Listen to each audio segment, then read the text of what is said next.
આ છે આપણા ભાવનગર મહાનગરપાલિકાના વિકાસનો ઉત્તમ નમૂનો। ચોમાસું ચાલુ થયું ત્યારની આ પરિસ્થિતિ છે। તમે જોવામાં કેટલી મચ્છરી છે ને કેટલી ગંદકી છે। ભાવનગર મહાનગરપાલિકા આટલા વર્ષોથી ભાજપનું શાસન છે, લોકોને આ પ્રાથમિક સુવિધા નથી આપી શકતા અને બીજી ખોટી વિકાસની ફૂલબાંગો ફાંકા ફોજદારી કરે છે।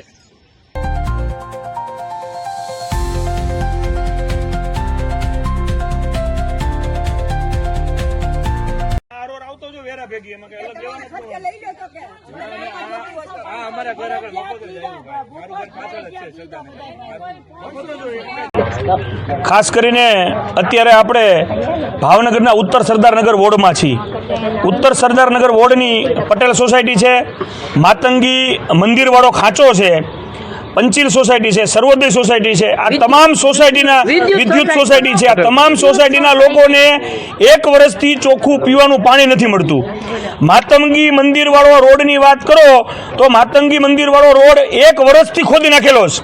અહીંના સ્થાનિક લોકો, જે વડીલો છે, જે માતાઓ છે, જે બહેનો છે, એને મંદિરે જવું હોય દર્શન કરવા તો 1 વર્ષથી એ લોકો દર્શને નથી ગયા। તો તમે કયા પ્રકારના આ લોકોના ટેક્સ લ્યો છો?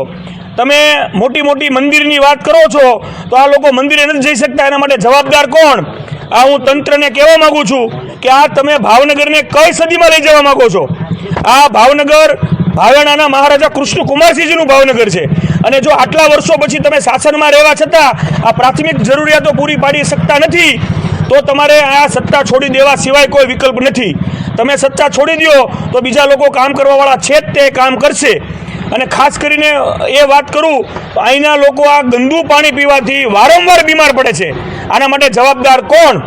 જો હું તાત્કાલિક ધોરણે માંગણી કરું છું, તાત્કાલિક ધોરણે આ લોકોનો પાણીનો પ્રશ્ન, આ રોડનો પ્રશ્ન સોલ્વ નહીં થાય તો આ સોસાયટીના તમામ રહીશો સાથે ઉગ્રમાં ઉગ્ર આંદોલન કરવામાં આવશે। તેની તમામ જવાબદારી ભાજપ શાસિત કોર્પોરેશનની રહેશે।